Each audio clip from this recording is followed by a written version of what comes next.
DC, do we gotta have a talk? I got a whiteboard right here.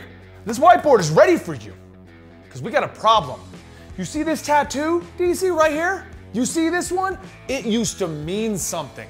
It used to mean willpower. It used to mean hope. It used to mean the best, the greatest comic books you were putting out.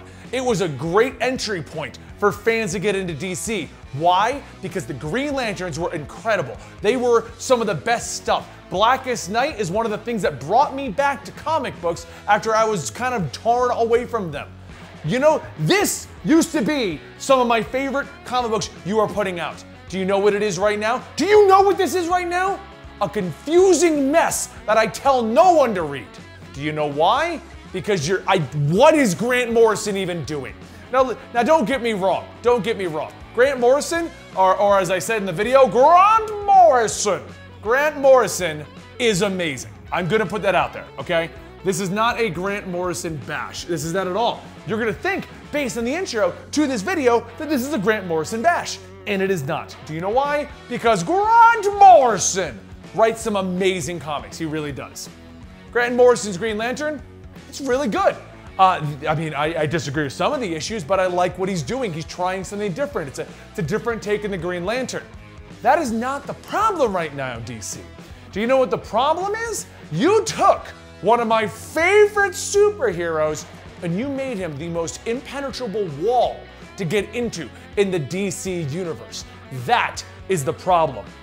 At DC Rebirth, we had two comic books focused on the Green Lantern. We had a Hal Jordan book, which was a narrative of Hal Jordan fighting against basically Sinestro and becoming the embodiment of will and doing all kinds of stuff.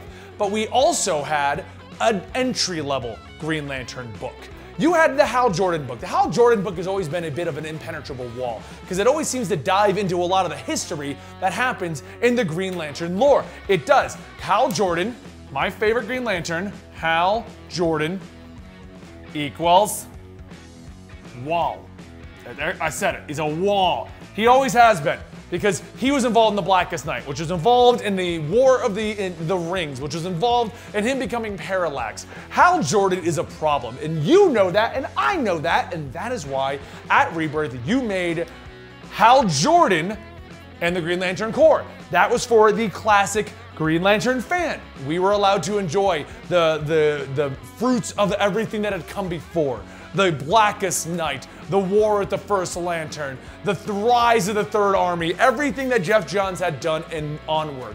But we agree. We talked. You and I had a talk. It was very one-sided. It was me sitting down reading the book, talking to you. But you were there listening, at least in the form of a comic book that I was reading.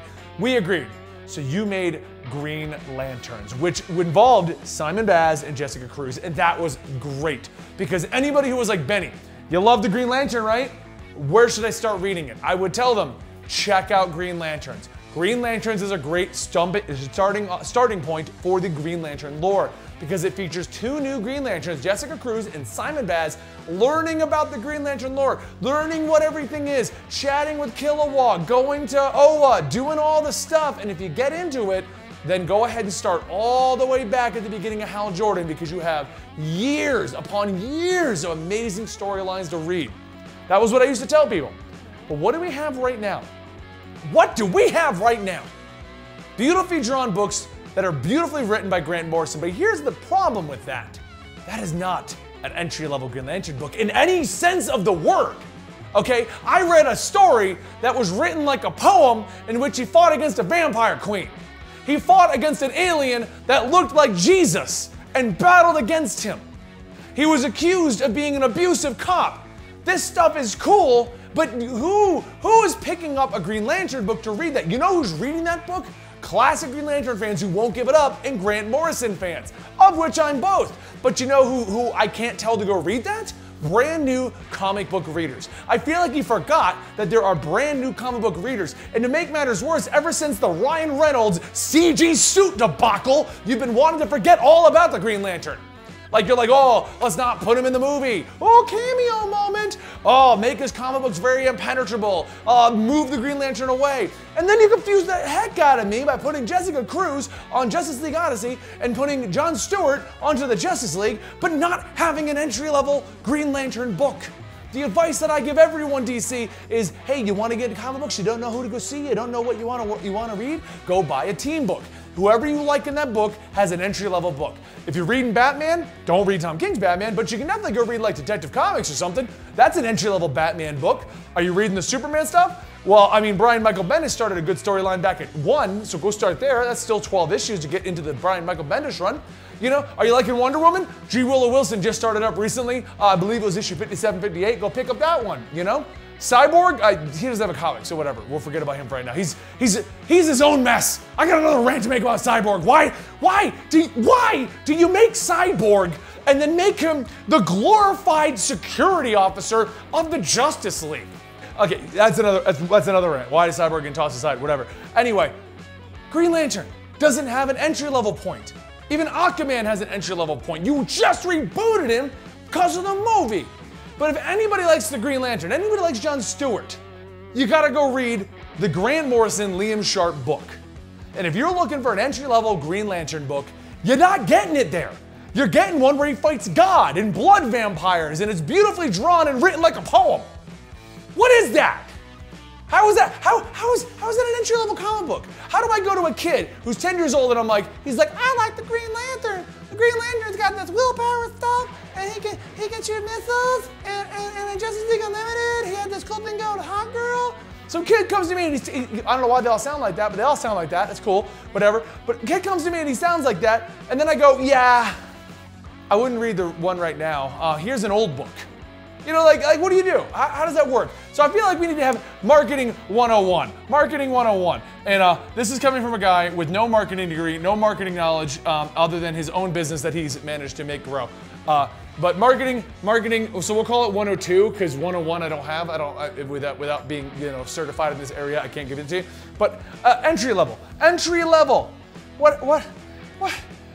to entry level? Comic books are already an impenetrable wall for people to get into. Do you know how many people come to me and they're like, hey, I really want to get into comic books and your videos help me get into comic books? That's the point of comic books. You gotta be able to get into them. It's already a mess to get into at times. Who goes to the comic book store for the first time and goes, Batman 71 must be a great jumping on point? Who goes to the comic book store and is like, Detective Comics 106, can't wait to see what's going on in the middle of a storyline? So you know what you do? You don't make Green Lantern #1, start it over, and then throw one of the most convoluted writers who likes to deep dive everything into it as the entry-level point for a superhero. Why? Why would you do this? Okay? We already have a problem with people trying to keep up with storylines because there's no starting point. There's no place to start on any book. You don't come out with a new Batman every week, as Justice League is on issue 25 right now. If you want to get into these things, you have to go find back issues, which just no one has anymore, or graphic novels that you got to go find at Barnes & Noble and have an issue finding it. They're not at general stores. Nobody can get into these, so you make Green Lantern even more impenetrable? This is a fun hobby, but I can't recommend any of this to anybody. Well, it's just a wall. It's a wall. And, okay. And why do we have like 9 Green Lanterns on Earth and you have one book focused on them? Okay, so, close enough. Okay, so we got Hal Jordan, okay, he's in a book. John, he's in a book. We got Jessica, book. Kyle, kind of in a book. It got canceled. So we'll say Titans. Kind of in a book, kind of. Guy Gardner. I spelled Guy wrong. Who knows where Guy is? Who knows where Guy is? No one knows where Guy is right now. He's in Doomsday Clock, because you know that's on a good schedule. That's an entry-level book, right? Yeah, entry-level book from Guy Gardner. Hal Jordan's in his book. John's over here. Jessica's there. Simon Baz is missing. Who knows where that guy went? And you make a new one. We got Teen Lantern. Did you miss the Teen Lantern? Yeah, Teen Lantern's in Young Justice. She's a girl that hacked a power battery and became a Green Lantern.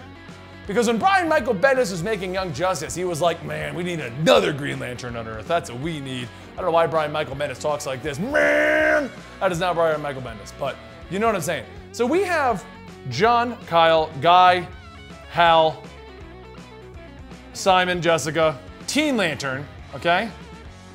And your only entry-level book for Green Lantern is The Wall that is the Grant Morrison book right now. So, what is going on? Where do people start? How do I recommend people go read Green Lantern when the only thing I can do is be like, hey, if you go check out New 52 #1, you're good. If you go check out Rebirth #1, you're good. Don't grab anything going on right now. That's not entry level. You got to start over. I don't know. I don't know what is going on with comic books. You're making it very difficult for me to recommend anything to anybody at this point because I don't know where to tell them to start with anything. It's becoming more convoluted, more just all over the place. I want to love Green Lantern again. Overall, I want to talk to people about Green Lantern again. I give up. Dan, we're going home.